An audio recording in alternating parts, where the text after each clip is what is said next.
Good afternoon, friends. I hope you all are doing fine. Last very few days are left. Preparations अच्छी चल रही होगी hopefully. अभी ये लास्ट टाइम है, जितना भी PYQs हैं उसमें जो भी आपका एनालिसिस रह गया उसको प्लीज़ फिनिश करिए. लास्ट के जो फ्यू पार्ट्स अब मैंने बनाए हैं, अब तक 8 पार्ट हो चुके हैं लक्ष्य कोड सीरीज के. Please go through it again. एक बार दोबारा से वो सारे पार्ट देखिए, खुद से एक बार वो प्रैक्टिस करिए. आज ही मैंने 9th पार्ट बनाया है. This is the last part of the series. इसके बाद मैं सी सेट के 1-2 पार्ट और लाऊंगा, उसमें जो जो कंफ्यूजन है एक बार वो दूर हो जाएगा. इसके बाद हम PYQs लास्ट 4-5 ईयर्स एक बार वो पूरे डिस्कस करेंगे, इंप्लीमेंट करेंगे ये सारी टेक्निक्स. अभी इंडिविजुअली पार्ट्स वगैरह उसमें वो पूरा पेपर सॉल्व करेंगे, तो प्लीज उसको भी देखिएगा. अभी ये 9th पार्ट है, इसमें we will discussing the technique. कौन सी टेक्निक आज डिस्कस करने वाले हैं? That is related to comparison. UPSC में कुछ स्टेटमेंट ऐसे आते हैं जिसमें कंपेरिजन दिया होता है, जैसे कंपेयर टू जैसा वर्ड यूज होता है, वाइल, वेयर एस, बट, या ऐसे कंपैरिजन दिए होते हैं. एक स्टेटमेंट में सेंटर स्टेट दोनों क्या क्या फंक्शन करते हैं, इस टाइप के कंपैरिजन दिए जाते हैं. तो उनको कैसे अटेम्प्ट करना है, तो we will see it today PYQ के हेल्प से. So let's start. Question first है compare. Question number 92. Consider the following statement. UPSC ने एक क्वेश्चन 2024 में पूछा था.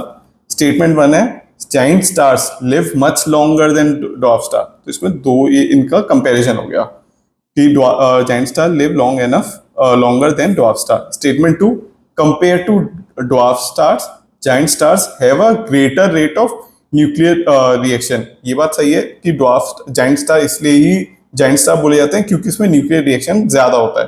तो this is a correct statement. But क्या कहते हैं, जाइंट स्टार में न्यूक्लियर रिएक्शन ज्यादा होता है, जल्दी फास्ट होता है, तो उसकी एनर्जी जल्दी एग्जॉस्ट हो जाएगी. तो जल्दी एग्जॉस्ट एनर्जी हो जाएगी तो they will live much shorter life. तो फर्स्ट स्टेटमेंट बोल रहे हैं life star live much longer life. नहीं, ये लॉन्गर नहीं, शॉर्टर आना चाहिए. ये दोनों कॉन्ट्रडिक्टरी स्टेटमेंट है. आपको यहां पर कॉमन सेंस लॉजिक लगाना होता है कि अगर इसमें दे रखा है जाइंट स्टार का, हमें ये चीज पता होनी चाहिए, बेसिक पता होना चाहिए कि जाइंट स्टार को जाइंट इसलिए बोलते हैं क्योंकि इसमें न्यूक्लियर रिएक्शन ज्यादा होता है. जाइंट स्टार में न्यूक्लियर रिएक्शन ज्यादा है तो वो जल्दी से एग्जॉस्ट हो जाएंगे, जल्दी से न्यूक्लियर रिएक्शन हो जाएगा, तो इसलिए उनकी लाइफ शॉर्टर होती है. तो ये दोनों कॉन्ट्रडिक्टरी स्टेटमेंट से हमें पता चलेगा कि सेकंड सही है, फर्स्ट ऑप्शन गलत है. Option D, statement 1 is incorrect but statement 2 is correct. ऐसे कॉमन सेंस बेसिक यूज करना होता है. Second, consider the following statement. UPSC ने एक क्वेश्चन 2024 का पूछा, लेटेस्ट है. स्टेटमेंट 1 क्या बोल रहा है? Syndicated lending spreads the risk of borrower default across multiple sender lender. तो ये जनरल स्टेटमेंट है, तो दिस इज करेक्ट. इसमें कुछ कंपैरिजन, कोई एक्सट्रीम वर्ड, नंबर कुछ भी नहीं दिया गया, तो this is correct. Second statement, the syndicated loan can be a fixed. इसमें कैन भी दिया है, can be a fixed amount lump sum of funds, but इसमें साथ में but can not be a credit line. ऐसे कंपैरिजन आएगी कि ये फिक्स्ड अमाउंट है और बट क्रेडिट लोन नहीं हो सकता. This is wrong. इसमें बट कैन से हमें लगा जनरल स्टेटमेंट है, पर बाद में कंपैरिजन भी दे दिया कि सिंडिकेट लोन है, वो फिक्स्ड अमाउंट लमसम फंड का हो सकता है बट क्रेडिट लाइन नहीं हो सकती. This is wrong. वो क्रेडिट लाइन भी हो सकती है सिंडिकेटेड लोन. तो ये वाला स्टेटमेंट जैसे बट कैन नॉट ये आ जाता तो ये रेड फ्लैग होने के चांसेस ज्यादा होते हैं. तो इसलिए फिक्स्ड अमाउंट के साथ साथ this is credit line, can not वाली थिंग इज रॉन्ग है. तो statement 1 is correct but statement 2 is incorrect. Next question, consider the following statement. UPSC ने एक क्वेश्चन 2020 में पूछा है. First, in terms of short-term loan credit delivery to the agriculture sector, district central cooperative bank deliver more credit in comparison to scheduled commercial banks and regional rural bank. This is wrong. जो अभी भी district central cooperative bank है, these are smaller bank. जो scheduled commercial bank है, regional rural bank, these are very big bank. तो वो obviously ज्यादा loan credit allocate करेंगी. तो दिस इज कॉमन सेंस आकर भी गलत कर सकते हैं. प्लस हमें कीवर्ड इसमें कंपैरिजन दे रखा है तो हमारा रेड फ्लैग आ गया. तो this is a wrong statement. ये ऑपोजिट दे रखा है. Next statement, one of the general of the most important function of DCCB is to provide fund to the primary agriculture society. हाँ, डीसीसी का role agriculture society को loan देना जिससे वो फार्मर को दे पाए. वन ऑफ द दे रखा है, ओनली फंक्शन है ऐसा कुछ नहीं दे रखा. This is correct. Option B set 2 only would be correct. Next, question number 69, with reference to the current trend in the cultivation of sugar cane in India, consider the following statement. ये question UPSC ने 2020 में पूछा था. पहले statement 2 देखेंगे. when direct planning of sets is done, the germination percentage is better with single budded sets as compared to the sets with many word as compare red flag, पता चल गया statement 2 wrong है। Second statement delete करा तो हमारे पास option आया 3 only या 1 and 4 only. Statement third देखेंगे, if bad weather condition prevail when sets are directly planted, single budded sets have better survival as compare to larger set. This is wrong, हमें red flag मिल गया, as compare to ये उल्टा दिया है, गलत पूछा है, this is also wrong. Third statement भी गया, आंसर बचा सी 1 and 4 ओनली। देखिए 4 में क्या दे रखा है, sugar cane can be cultivated using settlings prepared from tissue culture, can be cultivated, कोई कंपैरिजन एक्सट्रीम वर्ड नहीं, कैन बी जनरल दे रखा है उसके साथ, तो कुछ भी कंपैरिजन इधर नहीं है, ना वर्ड नंबर वगैरह दे रखा है, तो 4 ऑप्शन करेक्ट होगा। सिमिलरली फर्स्ट में a substantial saving in seed material is made when bud chip settlings are raised in nursery and transplanted in the main field, ये भी जनरल स्टेटमेंट है, इसमें कुछ भी रेड फ्लैग नहीं दे रखे, इसलिए 1 and 4 are correct.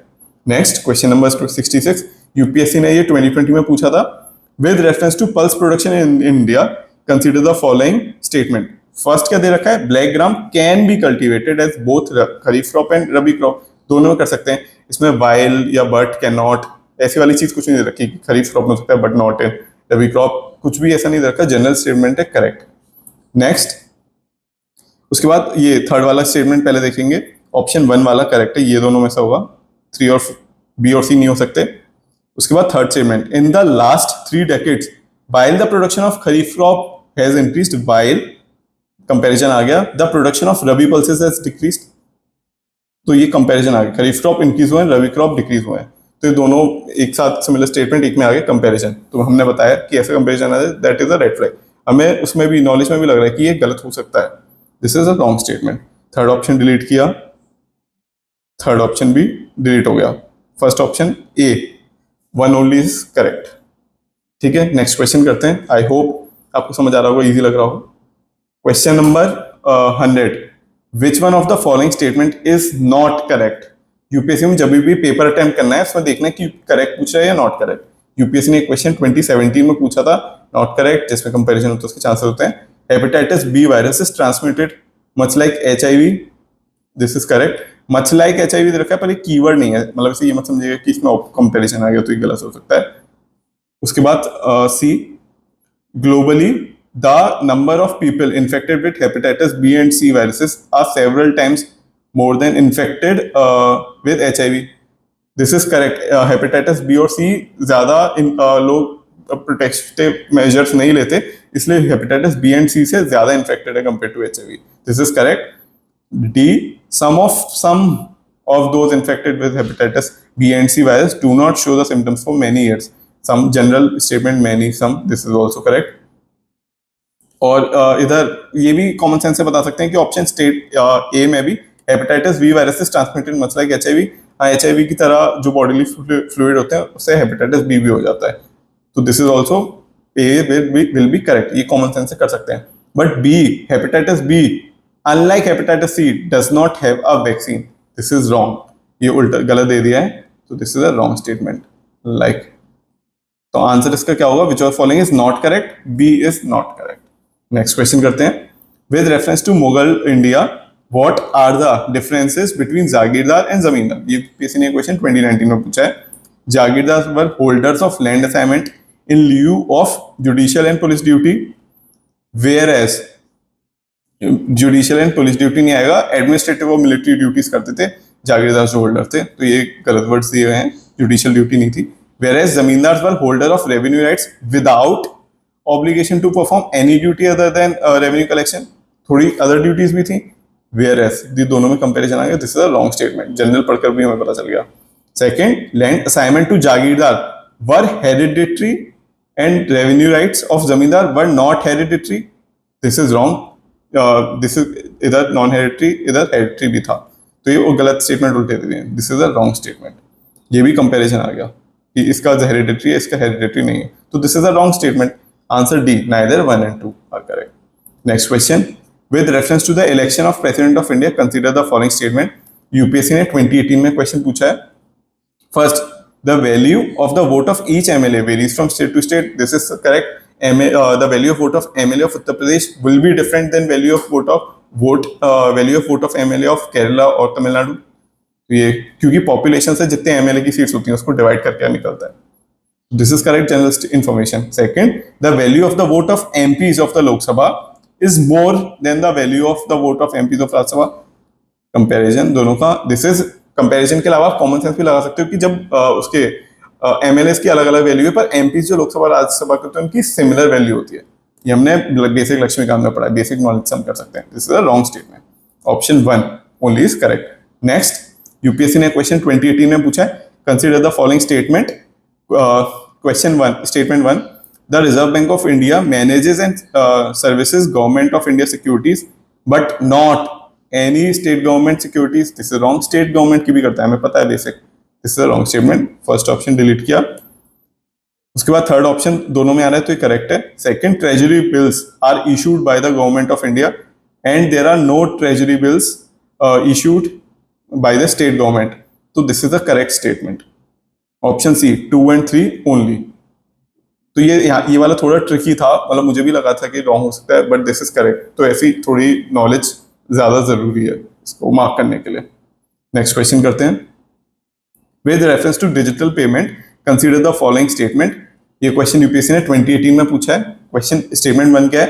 Bhim app allows the user to transfer money to anyone with the UPI enabled bank account. This is correct. ये किसी को भी अलाउज. यहाँ एनिमल लिख रहा है, प्लीज इससे कंफ्यूज मत होइएगा इसमें, पर इस पूरे स्टेटमेंट पढ़िएगा, बहुत कॉमन सेंस बना रहा है. भीम app allows the user to transfer money to anyone with UPI enabled bank account. किसी का भी बैंक अकाउंट यूपीआई का आईडी है उसकी, तो आप भीम ऐप के थ्रू आप उसको भेज सकते हो इजीली वो आईडी डालकर. तो ये कॉमन सेंस पूरा होलिस्टिकली स्टेटमेंट पढ़िए. This is correct. इसलिए सिर्फ ट्रिक के बेसिस पे आप क्लियर नहीं कर सकते, नॉलेज के साथ साथ कॉमन सेंस लगाना है. This is correct statement. Second, while a chip-in debit card has 4 factors of authentication, 4, Bheem app has only 2 factors of authentication. ये कंपैरिजन आ गया, एक जगह chip-in debit का और Bheem app का, और दोनों जगह नंबर है 4, 2 फैक्टर, तो काफी सारे रेड फ्लैग हैं. This is wrong statement. Answer would B 1 only. A. Next, consider the following statement. ये यूपीएससी ने क्वेश्चन 2018 में पूछा है. इसके एफआरबीएम एक्ट के अंदर एनके सिंह कमेटी बनी थी उस टाइम पे, तो ये काफी ज्यादा न्यूज में था, तो ये बेसिक पता होना चाहिए.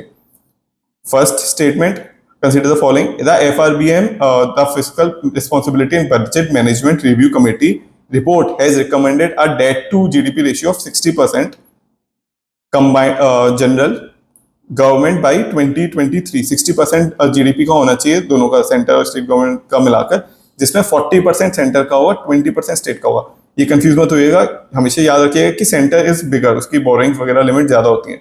तो सेंट्रल गवर्नमेंट का 40%, 20% स्टेट गवर्नमेंट का नंबर दिया है. ये मत मानिएगा गलत है, ये बहुत न्यूज में था, बहुत कॉमन था. तो दिस इज करेक्ट. 40% सेंटर की लिमिट है, 20% स्टेट की. This is correct statement. The central government has domestic liability of 21% of GDP as compared to that of 49% of GDP of the state government. ये 21, 49 figure ही कहाँ से दिया? मतलब this is very weird, absurd, vague figure. 21, 49, directly 20, 50% ऐसा कुछ देते हो शायद चांसेस थे, पर इतना वेग फिगर गलत है. Second statement is wrong. ये डिलीट किया. 1 ओनली है, 1 and 3 हो सकता है, 1 करेक्ट है. As per the constitution of India it is mandatory for a state to take the central government consent for raising any loan if the former owes any outstanding liability to the later. Basic common sense है कि अगर state government अगर centre को कोई भी loan ओ करता है, central government अधिकतर स्टेट गवर्नमेंट को लोन देती है, तो स्टेट गवर्नमेंट दूसरा लोन लेने से पहले सेंट्रल गवर्नमेंट का परमिशन लेना जरूरी है. This is correct. ये कॉन्स्टिट्यूशन में क्लियरली दिया है और ये बहुत सिंपल कॉमन स्टेटमेंट है. आप कमेंट सेक्शन में बताइएगा कॉन्स्टिट्यूशन की किस आर्टिकल में ऐसा मेंशन है. Please mention in the comment section. This is correct. Third option is correct. Answer C 1 and 3. Next question, consider the following statements. UPSC ने क्वेश्चन 2022 में पूछा है. High clouds primarily reflect the solar radiation and cool the surface of the earth. Second, low clouds have a high absorption of infrared radiation emanating from earth surface and thus cause warming effect. ये दोनों opposite दिए गए हैं. This is a wrong statement. दोनों का description गलत है. ये लो क्लाउड होता है वो रिफ्लेक्ट सोलर रेडिएशन ज्यादा करता है, ना कि हाई क्लाउड. तो लोअर क्लाउड का ये डिस्क्रिप्शन सोलर रेडिएशन वाला हाई क्लाउड्स में दे दिया. This is D, neither 1 nor 2. Question number 91. In the context of digital technologies for entertainment consider the following statement. UPSC ने एक क्वेश्चन 2019 में पूछा था.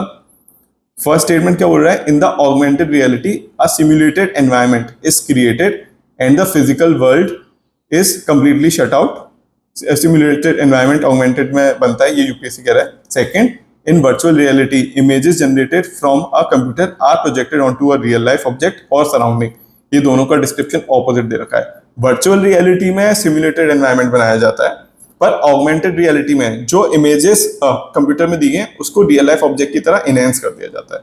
मतलब आप वर्चुअल रियलिटी में डिफरेंट वर्ल्ड में पहुंच जाओगे, पर ऑगमेंटेड रियलिटी में जो रियल वर्ल्ड में ही रहोगे, रियल वर्ल्ड ऑब्जेक्ट है वो 3D की शेप में और इनहेंस होकर आ जाएंगे. This is opposite statement. तो ऑप्शन 1 और 2 दोनों गलत हैं. 1 और 2 ऑप्शन ये गलत है. ऑप्शन 4 दोनों में आ रहा है. थर्ड वाला देखते हैं. AR augmented reality allows individual to be present in the world, अपनी रियल वर्ल्ड में रहते हैं, and improves the experience using the camera of smartphone और पीसी. This is correct. तो option B 3 and 4 are correct. आप virtual reality में आप अपने अलग वर्ल्ड में पहुंच जाते हो, पर रियल ऑगमेंटेड रियलिटी में आप प्रेजेंट वर्ल्ड में रहते हो, यहाँ पर चीजें और इनहेंस हो जाती हैं. तो option B 3 and 4 are correct. Next question. With reference to the cultural history of India consider the following statement. UPSC ने क्वेश्चन 2018 में पूछा है. White marble was used in the making of Buland Darwaza and khanqah at Fatehpur Sikri, while second statement redstone and marble were used in making of इमाम बाड़ा and Rumi दरवाजा eight Lucknow. Rumi दरवाजा 12 में white marble हुआ था और रेड सैंडस्टोन फतेहपुर सीकरी में हुआ था. तो ये ऑपोजिट, दिस इज रॉन्ग. दोनों स्टेटमेंट उल्टे कर दिया. तो answer is D, neither one not. Next question. UPSC ने क्वेश्चन 2019 में पूछा है. पहले स्टेटमेंट 1 देखते हैं. The United nation convention against corruption has a protocol against the smuggling of migrants by land, sea and air. जो करप्शन के against convention है, क्या उसमें दे रखा है कि स्मगलिंग वगैरह नहीं हो सकती बाय माइग्रेंट्स इतना. थर्ड स्टेटमेंट उसके बाद देखते हैं. A highlight of the UN convention against transnational organised crime is the inclusion of specific chapter aimed at returning assets to their rightful owner from whom they have been taken illicitly. ये दोनों statement अलग है. जो organised crime का convention है वो smuggling की बात कर रहा है. Organised crime is related to smuggling and all. तो ये वाला डिस्क्रिप्शन करप्शन का कैसा होगा, ये स्मगलिंग का है. तो ये स्टेटमेंट इंटरचेंज कर दिया है. और ये जो डिस्क्रिप्शन इसमें दिया गया है कि returning of assets to their rightful owner, अगर इलिसिटली ले ली गई है, ये करप्शन का डिस्क्रिप्शन है. तो ये दोनों ऑपोजिट कर दिए हैं. ये रेड फ्लैग समझ आ जाना चाहिए. ऑर्गेनाइजेशन का नाम दे दिया गया तो चांसेस है कि दोनों ऑपोजिट कर दिए जाते हैं. रेड फ्लैग हमने पहले भी क्वेश्चन में we have read it. Option 1 and 3 are incorrect. तो 1 एंड 3 इसमें आ रहा है, 3 इसमें आ रहा है, 3 इसमें आ रहा है. Option C 2 and 4 only would be correct. हमें इजीली पता चल गया. नेक्स्ट, ये ट्रिक है 2 सेम स्टेटमेंट. एक ही क्वेश्चन में सिमिलर टाइप ऑफ स्टेटमेंट है, पर अगर उसमें चेंजेस कर दिए गए, उनमें से कोई भी एक स्टेटमेंट सही होगा. कैसे? We'll study in the PYQs के थ्रू. Question number 98. यूपीएससी ने क्वेश्चन 2020 में पूछा. क्वेश्चन क्या बोल रहा है? in rural road construction the use of which of the following is preferred for ensuring environmental sustainability or to reduce carbon footprint. Positive चीजें environment sustainability के लिए कौन सी चीजें प्रेफर करी गई हैं? अब ऑप्शन नंबर सेकंड और फोर्थ डायरेक्टली देखेंगे. इसमें सेकंड में रखे कोल्ड मिक्स एसफॉल्ट टेक्नोलॉजी और इधर हॉट मिक्स एसफॉल्ट टेक्नोलॉजी, यानी 2 सिमिलर टाइप्स ऑफ स्टेटमेंट्स हैं. इनमें से कोई भी एक सही होगा. हॉट कोल्ड दोनों साइमल्टेनियसली सही नहीं हो सकते ना. पर एनवायरमेंट सस्टेनेबिलिटी के लिए कौन सा आपके अकॉर्डिंग सही होना चाहिए? हॉट मिक्स वाला है, कोल्ड मिक्स. हॉट मिक्स वाला गलत होगा, ज्यादा हीट जनरेट कराएगा, क्लाइमेट चेंज, ग्लोबल वार्मिंग होगा. तो this would be wrong. Answer 2 would be correct. अगर हम 4 डिलीट करते हैं और 2 करेक्ट करते हैं, answer would be A 1, 2 and 3 only. Geotextile बहुत इंपॉर्टेंट है, इसके बारे में पता होना चाहिए कि these are different special types of textile जो स्पोर्ट्स वेयर या फिर अलग उसमें टेक्सटाइल में यूज होते हैं. This is positive. तो answer 1, 2 and 3 only. Next question करते हैं. Consider the following statement. UPSC ने 2019 में पूछा था. पहले स्टेटमेंट सेकंड पढ़ते हैं. In India there is no international property appellate board. This is wrong. No appellate तो होता नहीं. मैंने बताया था जिस भी पेटेंट बोर्ड है तो उसके ऊपर भी बॉडी होगी. कॉर्पोरेट बॉडी वो है एनसीएलटी, वो नेशनल लॉ ट्राइब्यूनल है, उससे ऊपर भी अपीलेट ट्राइब्यूनल है. तो सब चीज के अपीलेट ट्राइब्यूनल है. तो इसमें no intellectual property appellate tribunal, this is wrong. Common sense हम कर सकते हैं. तो सेकंड डिलीट. आंसर 1 एंड 3 या 3 ओनली. फर्स्ट स्टेटमेंट क्या बोल रहा है? According to the Indian patent act a biological process to create a seed can be patented. First statement बोल रहा है बायोलॉजिकल प्रोसेस जैसे प्लांट्स वगैरह या सीड वगैरह को पेटेंट कर सकते हैं. बट थर्ड स्टेटमेंट क्या बोल रहा है, plant varieties are not eligible to be patented, तो दीज आर ऑपोजिट, कॉन्ट्राडिक्टरी। जब बताया था कॉन्ट्राडिक्टरी होता है तो कोई भी एक स्टेटमेंट सही होता है, फर्स्ट सही है सेकंड, पर आप लॉजिक बताइए कौन सा सही होना चाहिए। जो इंडिया में फूड क्रॉप्स वगैरह होते हैं, क्या उसको बड़ी बड़ी कमर्शियल कंपनी पेटेंट ऐसे कर सकती हैं, या फिर सेकंड की प्लांट वेराइटीज को are not eligible for patented, patented नहीं होना चाहिए। तो आंसर इज 3, पेटेंटेड नहीं होना चाहिए। पेटेंट अगर सीड्स वगैरह हो जाएंगी, प्लांट क्रॉप्स हो जाएंगे, तो फार्मर्स वगैरह की सस्टेनेबिलिटी वो कैसे ग्रो कर पाएंगे, सारा मोनोपलाइजेशन हो जाएगा। दिस इज फूड क्रॉप्स का और हंगर वगैरह का इश्यू हो जाएगा। तो answer 3 statement would be correct, C 3 only. Next question, question number 62, UPSC ने 2019 में पूछा है, with reference to the management of minor minerals in India consider the following statement. First, sand is a minor mineral according to the prevailing law in the country, general statement. Second, state governments have the power to grant mining leases of minor minerals, but the power regarding the formulation of rules related to the grant of minor minerals lie with the central government. दोनों statement same type की एक ही statement में दे दिया, तो this is sort of comparison, this is wrong statement, red flag. ठीक है, second is wrong, अगर हम सेकंड को हटाया, आंसर 1 and 3 ओनली या 3 ओनली, तो 3 दोनों में आ रहा है, 3 करेक्ट होगा। फर्स्ट, sand is a minor mineral according to the prevailing law in the country, general statement सही है, कुछ भी ऐसा रेड फ्लैग नहीं है, answer would be A, 1 and 3 only. Next question करते हैं, question number 43, in the context of proposal to the use of hydrogen enriched CNG as fuel for buses in the public transport, consider the following statement। UPSC ने question 2019 में पूछा गया है। Statement 1 क्या बोल रहा है, the main advantage of the use of HCNG is the elimination of carbon dioxide monoxide emission. क्या HCNG यूनिट से बिल्कुल जीरो हो जाएगा carbon monoxide emission? This is positive statement, but don't you think it is too extreme कि बिल्कुल eliminate ही हो जाए? Second, HCNG as a fuel reduces carbon dioxide and hydrogen emission. ये दोनों स्टेटमेंट कॉन्ट्रडिक्टरी नहीं लग रहे कि इसमें एलिमिनेशन दे रहा है और इसमें रिड्यूस दे रहा है एमिशन को, तो कोई भी एक सही होगा आपके according. Which should be the right one, elimination और रिड्यूसेस? कॉमन सेंस बोलता है कि रिड्यूसेस नॉट एलिमिनेट, तो सेकंड सही होगा। फर्स्ट स्टेटमेंट जिसमें होगा वो रॉन्ग होगा, ऑप्शन फर्स्ट वाला रॉन्ग। सेकंड जिसमें दिया है वुड बी करेक्ट, सेकंड आपका बी में दिया है, B 2 and 3 only would be correct. इसमें ये भी गलत है, HCNG make the fuel less expensive then CNG, new technology है, चांसेस है कि ज्यादा कॉस्टली है, इसलिए भी फोर्थ स्टेटमेंट गलत है। आंसर 2 and 3 ओनली, इसमें भी कंपैरिजन आगे से भी पता चल गया, answer B 2 and 3। Question number 49, consider the following statement. UPSC ने 2018 में पूछा है, human capital formation as a concept is better explained in terms of a process which enables. First, human capital formation की बात कर रही है, टेंजिबल चीज, इसमें अगर मशीनरी वगैरह दी होती तो this is tangible. Tangible and tangible क्या होता है? Tangible is something that you can feel and touch, जैसे machinery, tractor, building, that is tangible. जो ह्यूमन कैपिटल फॉर्मेशन होता है that is like skill that you can feel and feel the effect, पर उसके आप टच नहीं कर सकते या देख नहीं सकते, दैट इज इंटेंजिबल। ठीक है, स्टेटमेंट देखते हैं। First, individual of a country to accumulate more capital, this is to accumulate more capital. Second, increasing the knowledge, skill level and capacity of the people of the country. अभी दोनों similar type के हैं कि accumulate capital होगा, more capital, ये statement intangible से related है, तो ऑप्शन भी इंटेंजिबल वाले होंगे। Capital is money, that is tangible, ये टेंजिबल है, this is wrong, this is intangible, therefore this is right. Third, accumulation of tangible wealth, tangible मैंने बताया गलत है, ह्यूमन कैपिटल इंटेंजिबल की बात हो रही है। Fourth, accumulation of intangible wealth, सही है, इंटेंजिबल की बात हो रही है, this is correct, this is wrong, option 2 and 4, C would be correct, tangible, intangible दोनों। ठीक है, नेक्स्ट क्वेश्चन करते हैं, question number 21, consider the following statement. UPSC ने क्वेश्चन 2018 में पूछा है। फर्स्ट क्या है, as per the right to education act, to be eligible for appointment as a teacher in a state, a person would be required to possess the minimum qualification laid by the concerned state council of teacher education.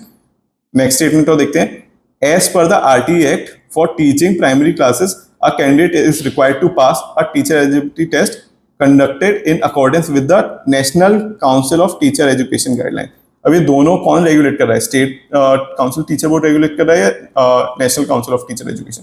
ये दोनों contradictory हैं regarding regulation. कौन सा सही होना चाहिए? National council of teacher education quality enhance करने के लिए state? Answer would be national council, not the state one, standardisation होता है। तो second statement would be correct, first जिसमें वो रॉन्ग, सेकंड जिसमें वो करेक्ट। थर्ड स्टेटमेंट भी देख लेते हैं। In India more than 90%, more than 90 मतलब काफी बड़ा नंबर हो गया, of teacher education institute are directly under state government. नहीं, ये स्टेट गवर्नमेंट के अंदर नहीं है, मतलब अधिकतर प्राइवेट इंस्टीट्यूट्स में है बहुत। तो answer B, 2 only would be correct. Next question, as per NSSO 70th round situation assessment survey of agriculture household consider the following statement. ये यूपीएससी ने क्वेश्चन 2018 में पूछा था। इसमें लिटिल ओवर 60%, लिटिल ओवर 60%, दोनों जगह मेरी नजर आती है, दोनों जगह सिमिलर स्टेटमेंट ये क्यों पूछे गए हैं? कोई एक सही सिमिलर दिया जाता, बताया है एक सही होता है, little over 60%, little over 60%, similar words हैं, दीज आर सिमिलर वर्ड्स। पढ़ते हैं। Out of the total agriculture household in the country a little over 60% belong to OBC.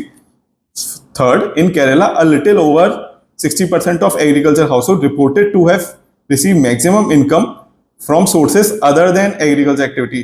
हाँ, ये मुझे ज्यादा सही लग रहा है। केरला वाली स्टेट है कि उधर अदर देन एग्रीकल्चर एक्टिविटी के अलावा उधर अर्बनाइजेशन वगैरह ज्यादा है, टूरिज्म वगैरह सबसे ज्यादा, मतलब इट्स गॉड जोन कंट्री बोला जाता है केरला को। बाहर से भी सर्विसेज जो बाहर गए हैं उनसे भी रेवेन्यू आता है।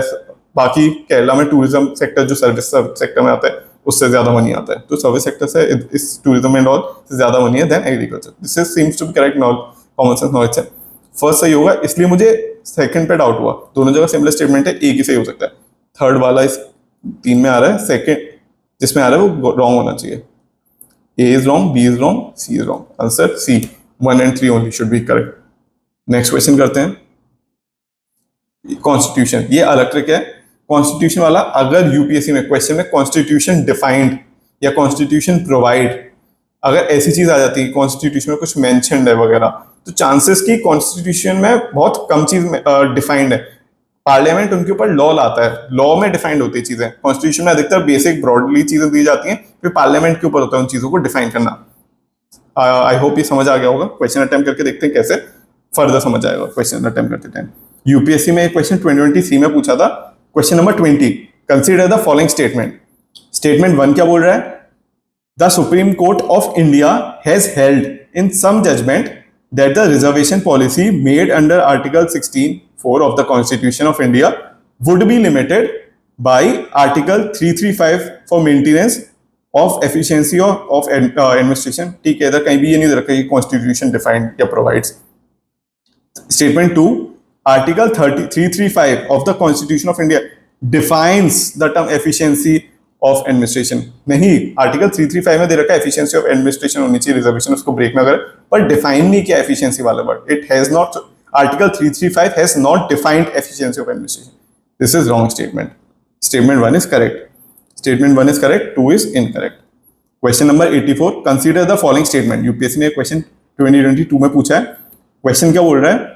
कॉन्स्टिट्यूशन ऑफ इंडिया क्लासिफाइज, क्या कॉन्स्टिट्यूशन में क्लासिफिकेशन है? Ministers into 4 rank, cabinet minister, minister of state with independence and minister of state, deputy minister. Constitution में कहीं भी डेप्यूटी मिनिस्टर नहीं दिया, ये नेचुरली पॉलिटिकल कंपल्सन की वजह से बना है। दिस इज रॉन्ग, कॉन्स्टिट्यूशन में नहीं है ये classification. Second, the total number of minister in the union government including the prime minister shall not exceed 15% of the total members of the in the लोक सभा। अब ये कंफ्यूज मत हो जाना कि आई हैव टोल्ड यू कि 15% या नंबर दिया गया तो रॉन्ग हुआ। बेसिक कॉमन सेंस लगाना है। बहुत इंपॉर्टेंट कॉन्स्टिट्यूशन का आर्टिकल था, article 90 amendment 91 of the constitution. 91st amendment में 15% की लिमिट लगा दी गई। एक और क्वेश्चन पूछना चाहूंगा, इन विच यूनियन टेरिटरी या स्टेट 10% की लिमिट फिक्स है? आप कमेंट सेक्शन में बताइएगा इन विच स्टेट। ये दे रखा है कि काउंसिल ऑफ मिनिस्टर्स जो होगा वो जितनी असेंबली है उसका सिर्फ 10% से ज्यादा नहीं होना चाहिए। पार्लियामेंट में लिमिट 15% सेट है, बस किस यूनियन टेरिटरी या स्टेट में फिर 10% की लिमिट सेट की गई है? बताइए कमेंट सेक्शन में, यू शुड रिप्लाई। तो ये 15% वाला इज करेक्ट। ये नॉलेज होनी चाहिए बेसिक सुप्रीम कोर्ट के जजमेंट्स, अमेंडमेंट्स या आर्टिकल की। यूपीएससी अधिकतर पूछता है तो यू शुड नो। तो second only would be correct. Question number 87, UPSC ने 2022 में पूछा है, Attorney General of India and Solicitor General of India are the only officer of the government who are allowed to participate in the meetings of the Parliament of India. Wrong. Attorney General को permission है participate करने की. Attorney General cannot vote, पर Solicitor General का mention Constitution में नहीं है. Attorney General का ये चीज mention है कि वो Parliament की proceeding में part ले सकते हैं. This is wrong statement. Second, according to the Constitution of India, Attorney General of India submits his resignation when the government which appoints him resigns. According to Constitution? नहीं, it is not according to Constitution. It is convention. ऐसा convention है कि जब भी government जिसने appoint किया है, that if that government resign, अगर जैसे बीजेपी ने Attorney General को appoint किया है, वेंकट रमणी को, तो अगर government resign करती है किसी तरह से या dissolve होती है parliament, तो दूसरी अगर government आती है, तो वो Attorney General should resign. This is not in the Constitution. This is convention. This is convention, not Constitution. This is wrong statement. Option 1 भी गलत है, second भी गलत है. Answer is C, neither one nor two. Next, ये UPSC ने question 2022 में पूछा गया है. इसमें डायरेक्टली हम स्टेटमेंट अगर 3 पढ़ते हैं, the constitution of India defines civil contempt and criminal contempt. Wrong. Parliament ने लॉ लाया है और सिविल कंटेम्प्ट और क्रिमिनल कंटेम्प्ट का कॉन्स्टिट्यूशन में कहीं भी गिवन नहीं है. This is a wrong statement. Constitution does not define. अगर हम ऑप्शन 3 डिलीट कर लेते हैं, ये दोनों ऑप्शन गए. ऑप्शन बचा ए या बी में से. 1 और 2 दोनों में आ रहा है. 4th देखते हैं. In India the parliament is vested with the power to make laws on contempt of court. ये सही है. पार्लियामेंट लॉज बना सकता है, बनाया है पार्लियामेंट ने लॉ, इसको डिफाइन किया है पार्लियामेंट ने लॉ में. कंटेम्प्ट, क्रिमिनल कंटेम्प्ट क्या, सिविल कंटेम्प्ट क्या. तो this is correct. Answer would be B, 1, 2 and 4. Next question करते हैं. क्वेश्चन नंबर 31 यूपीएससी ने 2021 में पूछा है. Consider the following statement. First statement क्या बोल रहा है? The governor of RBI is appointed by central government. हाँ, सेंट्रल गवर्नमेंट करता है, स्टेट गवर्नमेंट नहीं करता. RBI is national institute. तो this is correct. Certain provision of the constitution. Constitution में क्या प्रोविजन है of India give the central government the right to issue direction to the RBI in public interest. This is wrong. RBI act के अंदर ये mention है कि central government direction दे सकती है, पर कॉन्स्टिट्यूशन में कहीं भी ये आरबीआई वाली चीज मेंशन नहीं है. This is very wrong. Constitutional provision ऐसा कुछ भी नहीं है. तो सेकंड स्टेटमेंट अगर हमने डिलीट किया तो बच्चा 1st and 3. थर्ड क्या बोल रहा है? The governor of the RBI draws his power from the RBI. हाँ, हमें से भी थर्ड स्टेटमेंट पढ़कर भी पता चल गया कि कॉन्ट्रडिक्टरी है. आरबीआई एक्ट के अंदर ये सारी पावर है. तो C would be correct. Next question number 30. Consider the following statement. UPSC ने 2020 में पूछा है. Consider the following statements. First, the President of India can summon a session of Parliament at such a place as she thinks deemed fit. सही है. General statement correct. Second, the Constitution of India provides for 3 sessions. Constitution of India provides क्या Constitution में mention है? For 3 sessions of the Parliament in a year, but it is not mandatory to conduct all the 3 sessions. This is wrong. Constitution में बस इतना दिया गया है. It is only mentioned that there should be gap of not more than 6 months. 6 months से ज्यादा 2 session के बीच में गैप नहीं होना चाहिए. दोबारा रिपीट कर रहा हूं. There should not be a gap between 2 sessions of parliament या assembly more than 6 months. Within 6 months आपको बुलानी पड़ेगी. 6 months से ज्यादा गैप नहीं होना चाहिए between 2 sessions. 3 session वाली बात is not given in the constitution. तो second is wrong. Answer 1 only या 1 and 3. 3 पढ़ते हैं. There is no minimum number of date that the parliament is required to meet in a year. This is correct. जब when there was first parliament session, तब उस time पे 110 120 days तक सेशन, वो days the parliament used to sit. अब क्या हो गया? अब सिर्फ 55 डेज 60 डेज अब सिट करती बैठती है. तो this is correct statement. Minimum number of days नहीं है. आप no minimum number of, no से कंफ्यूज मत हो जाना. एक्सट्रीम स्टेटमेंट कॉमन सेंस लगाइए कि नंबर ऑफ डेज मेंशन्ड कहीं भी नहीं है गवर्नमेंट के ऊपर कि कितनी डेज सिटिंग बुलाए, बट 2 सेशन के बीच में 6 मंथ से ज्यादा का गैप नहीं होना चाहिए. Third statement is correct. C 1 and 3 only would be correct. Next question number 23. UPSC ने 2020 में पूछा है. The constitution of India defines its basic structure in terms of federalism, secularism, fundamental rights and democracy. Basic structure 1973 के Keshavananda Bharti judgement से आया गया. Constitution में कहीं भी बेसिक स्ट्रक्चर की बात नहीं है. There is no mention of basic structure in the constitution. This is wrong. Second, the Constitution of India provides for judicial review to safeguard the citizen liberty and to preserve ideals on which the constitution is based.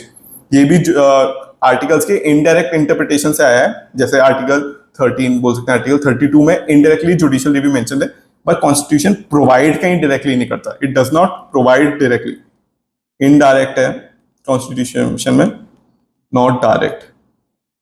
तो this is the wrong statement, answer D, neither one nor two।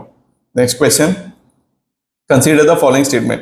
UPSC ने 2019 में बोला है, question क्या बोल रहा है, पहले हम डायरेक्टली थर्ड स्टेटमेंट पढ़ लेते हैं। The term office of profit is well defined in the constitution of India में। Office of profit word mention है पर उसको डिफाइन नहीं किया। जैसे मैंने बताया कॉन्स्टिट्यूशन में मेनी थिंग्स, मतलब most of the things are not defined, only it is mentioned. Parliament के ऊपर है उसको डिफाइन करना लॉ के through. Parliament has the power to define them in the laws, but often it is not defined in the constitution. This is wrong। अगर हमने third statement delete किया, answer बचा 1 and 2 only would be correct। अगर इसे delete करते हैं, above mentioned act was amended 5 time दिया, number दिया, कंफ्यूज मत हो जाना। पर अब आपको इन दोनों में से अगर चूज करना हो तो नॉलेज काम आएगी, इसलिए आई हैव ऑलवेज सेड कि knowledge is more important these tricks. Tricks are only to complement this knowledge. अब हमें वी हैव द नॉलेज की article constitution office of profit defined नहीं है कॉन्स्टिट्यूशन में, इसलिए we were able to attempt this question. नहीं तो अगर only if you would have gone through tricks कि 5 टाइम्स मेंशन, अच्छा ये भी मेंशन है या डिफाइन भी नहीं है, तो आप कंफ्यूज हो जाते कि कौन सा सही होगा, क्योंकि ऑप्शन में ऑप्शन से हमें पता नहीं लग पाता। पर आपके पास नॉलेज है, now you can use the tricks and attempt it. तो this is correct, option A 1 and 2 only would be correct. तो this is the session for the day. I hope आपको अच्छा लगा होगा। अगर आपको कोई भी डाउट है या कुछ भी सजेशन देना है, क्वेश्चन पूछना है, इश्यूज है, आप मुझे मेल लिख सकते हैं, मैं मेल आईडी अटैच कर दूंगा डिस्क्रिप्शन में। प्लस ये PDF I will share it in the Telegram group, आप टेलीग्राम ग्रुप ज्वाइन कर सकते हैं, उसका लिंक भी आई विल आल्सो प्रोवाइड। बाकी अब पीवाईक्यूज वगैरह हम फुल डिस्कस करेंगे और सीसेट के भी कुछ सेशन लाऊंगा, प्लीज उसको फॉलो करिए। These are very useful session, बाद में रिग्रेट नहीं होना चाहिए एग्जाम के बाद कि काश हमने वो ट्रिक बताई थी, हमने देख ली होती, उससे रिलेटेड क्वेश्चन 2025 प्रीलिम्स में आ गया। प्लीज इसको सेशन को फॉलो करिए, these are very important, lot of effort has been made. बाकी कोई भी डाउट इशू है आप please feel free to ask, and also please like share and subscribe with your friends, उन्हें भी हेल्प होनी चाहिए। So all the best for the exam, let's meet in the next session, thank you.